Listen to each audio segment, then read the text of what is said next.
ఇక పశ్చిమ గోదావరి జిల్లాలో ఎమ్మెల్యే బొమ్మిడి నాయకర్ పలు అభివృద్ధి పనులకు శంకుస్థాపన చేశారు. కొప్పూరు గ్రామ పంచాయతీలో 86,10,000 నిధులతో మైక్రో ఫిల్టర్ నిర్మాణ పనులకు శంకుస్థాపన చేశారు.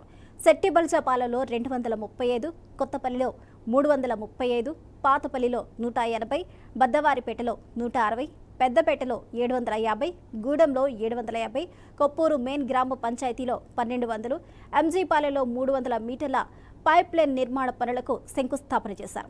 అక్టోబర్ మొదటి వారంలోగా పనులు పూర్తి చేసి కొప్పూరి గ్రామ పంచాయతీ ప్రజలకు సురక్షిత తాగునీరు అందించాలని ఆర్డబ్ల్యూఎస్ శాఖ అధికారులను ఆదేశించారు.